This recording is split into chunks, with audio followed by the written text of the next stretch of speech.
क्यों कहता हूँ मैं डायरेक्ट स्टॉक्स के अंदर इन्वेस्टमेंट नहीं करता हूँ। मैं कभी भी डायरेक्ट स्टॉक्स के अंदर इन्वेस्टमेंट करने की सलाह नहीं देता हूँ। इसके पीछे एक बहुत बड़ा कारण है। कोई भी कंपनी, आज से आप मेरे को एक एग्जांपल आपके साथ में शेयर कर रहा हूँ कि आज से 100 साल पहले जो टॉप कंपनी थी उसका नाम मेरे को कमेंट बॉक्स में आप कमेंट करके बताइएगा। ठीक है, आज वो कंपनी है या नहीं है वही मेरे को बताइएगा। ठीक है, तो मेरा मानना ये होता है कि आज रिलायंस एक अच्छे प्राइस पर है, आज अडानी एक अच्छे प्राइस पर है, आज एक टाटा मोटर्स अच्छे प्राइस पर है, XYZ आज कंपनी अच्छे प्राइस पर है। कल को मेरे को नहीं लगता है कि ये अच्छे प्राइस पर रहने वाली है, क्योंकि समय परिवर्तन होता है, चीज़ें बदलती है, कंपनी अपने आप को नहीं बदल पाती है किसी कारणवश, या फिर अपने आप को नीचे जाने के लिए नहीं बचा पाती है, तो वहाँ पर वो कंपनी का डाउनफॉल स्टार्ट हो जाता है। उसका डाउनफॉल स्टार्ट होते ही हमारे इन्वेस्टमेंट का भी डाउनफॉल स्टार्ट हो जाता है, भले ही उस स्टॉक्स को, क्योंकि मेरा जो इन्वेस्टमेंट का माइंडसेट है ना वो लॉन्ग टर्म है, कोई छोटा टाइम के लिए नहीं है। मतलब long term is very long term. मैं चाहता हूँ कि जो पैसा मैं कमा रहा हूँ उसका छोटा सा पॉइंट इन्वेस्ट करूँ और वो वेरी लॉन्ग टर्म पे हो। ये मेरा ओपिनियन मैं आपके साथ में शेयर कर रहा हूँ। अगर आपको अच्छा लगता है तो वेल एंड गुड, नहीं लगता है तो भी चैनल पर सब्सक्राइब करना और लाइक करना ना भूलें।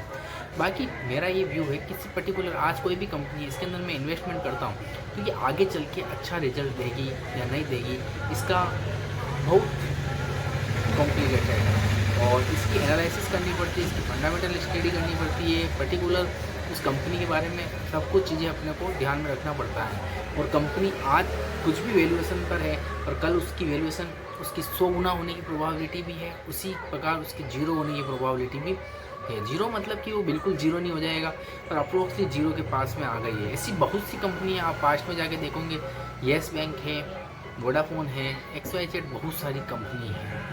ठीक है, मैं किसी कंपनी का नाम नहीं लेना चाहता हूँ क्योंकि, और अगर आप, मैं किस तरह का इन्वेस्टिंग के बारे में बात कर रहा हूँ ये मैं आपको सबसे पहले क्लियर कर देता हूँ। मैं इन्वेस्टमेंट के बारे में बात करता हूँ डायरेक्ट आप सेक्टर के अंदर इन्वेस्टमेंट करो, ना कि कोई पर्टिकुलर कोई कंपनी के अंदर।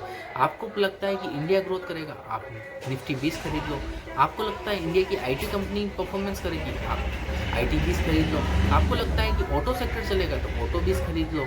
आपको लगता है कि EV सेक्टर चलेगा तो EV 20 खरीद लो। आपको XY जो सेक्टर अच्छा लगता है, आपको लगता है बैंक अच्छा चलेगा तो बैंक 20 खरीद लो। इसके अंदर क्या होता है, आप जैसे बैंक 20 खरीदते हो तो आपकी जो भी टॉप बैंक रहने वाले आज और आने वाले टाइम के अंदर, उसके अंदर आपका पैसा लगने वाला है। समझ रहे हो? ऑटो के अंदर आज जो कंपनी अच्छा परफॉर्मेंस कर रही है, आपका पैसा पर्टिकुलर किसी एक कंपनी में नहीं लगेगा, आपका पैसा लगेगा महिंद्रा में भी लगेगा, मारुति में भी लगेगा, टाटा में भी लगेगा, XY जितनी भी कंपनी से ऑटो सेक्टर का काम कर रही है उस सभी कंपनियों में आपका पैसा डाइवर्सिफाई हो जाएगा। अगर कोई सेक्टर अच्छा परफॉर्मेंस नहीं करता है तो वो आपके पोर्टफोलियो को नीचे की तरफ लाता हुआ दिखेगा। और पर्टिकुलर आप खाली एक जगह पे इन्वेस्टमेंट करने के बारे में मेरे से पूछना चाहते हो तो आपको, वैसे तो I am do not a financial advisor, पर अपने रिस्क रिवॉर्ड रेशो को ध्यान में रखते हुए इन्वेस्ट करना। वो एक सेक्टर की बात करता हूँ तो वो एक सेक्टर आता है इंडिया। तो आप निफ्टी 20 को खरीदो, निफ्टी 20 के अंदर आप अपना पैसा लगाओगे तो निफ्टी का जो रिजल्ट होगा वो आपको निफ्टी 20 के अंदर देखने को मिलेगा।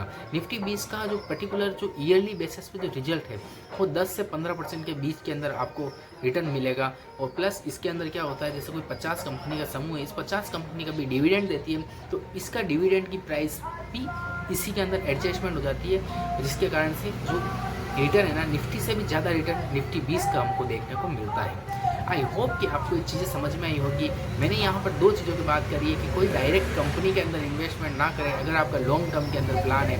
इसके अंदर क्या आप बार बार बाइंग सेलिंग नई कंपनी, कभी ये कंपनी देखने में ही अपना टाइम को वेस्ट कर दोगे, बजाय उस टाइम को आप कोई अच्छी जगह पर लगाओ या फिर कोई नई चीज़ सीखने में लगाओ, या फिर आप इन्वेस्टमेंट मतलब कि कोई नई स्किल सीखो, ट्रेडिंग के बारे में सीखो, ट्रेडिंग किस प्रकार से वर्क करती है, उसके अंदर आप अच्छा रिजल्ट प्रोड्यूस कर सकोगे। आई होप कि आपको वीडियो अच्छी लगी लाइक कीजिए और सब्सक्राइब कीजिए। बाकी आपको ये नॉलेज कैसा लगा कमेंट बॉक्स में जरूर बताएगा। बाकी अगर आपको demat account description comment box में लिंक दे रखा है तो जाके आप अपना फ्री में डीमेट अकाउंट ओपन करा सकते हो। बाकी एक नीचे गूगल फॉर्म का भी लिंक दे रखा है तो उससे फिल करना ना भूले। बाकी थैंक्स फॉर वॉचिंग।